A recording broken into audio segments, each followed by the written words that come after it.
काय एकंदरीत परिस्थिती दादा, मी तुला एक प्रश्न असा सहज आणि साधा विचारतो. प्रश्न असा साधा आहे, तू माऊली पिक्चर बघितला?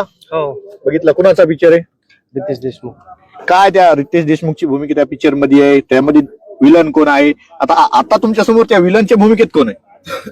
म्हणजे एकंदरीत जर आजच्या परिस्थितीमध्ये जर बघायचं गेलं तर ज्या प्रकारे दोन भाऊ आहेत, एक रितेश देशमुख आणि एक अमित देशमुख, ज्याप्रमाणे अमित देशमुख ज्या आविर्भावामध्ये या ठिकाणी कारखाना चालवतात, त्यांच्या वडिलांची त्या ठिकाणी रियासत चालवतात, आणि ज्या प्रकारे माऊली पिक्चर मधून त्या ठिकाणी माऊली हा शब्द काल या ठिकाणी वारकरी संप्रदायाचं कीर्तन झालं, आणि त्या कीर्तनामध्ये महाराष्ट्राला एक संदेश देणारा माऊली म्हणजे स्त्री पुरुष भेदभाव करत नाही. माऊली माऊली आपण स्त्री पुरुष सगळ्याला म्हणतो.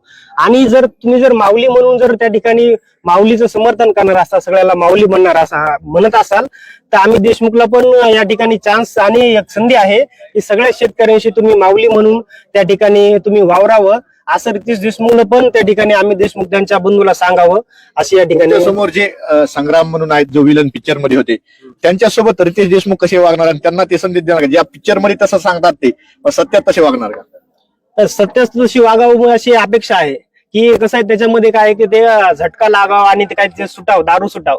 तसंच आम्हाला पण वाटतं की अमित देशमुखला पण या ठिकाणी एक शेतकऱ्यांच्या माध्यमातून या ठिकाणी त्यांना झटका बसणार आहे, आणि त्यांचा पण आविर्भाव सत्तेचा माज जो आहे तो उतरणार आहे.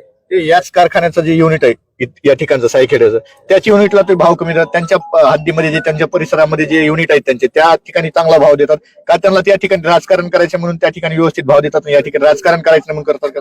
येस, अगदी बरोबर आहे. कारण की सगळं मताचं गोळाबेरीच या ठिकाणी सर्व राजकीय पक्ष हे कारखानदार हे सगळे उभा करून राजकीय गणित, त्यांच्या सत्तेतून पैसा आणि पैशातून सत्ता, हे राजकारण सत्ताधारी नेहमी करत राहतात.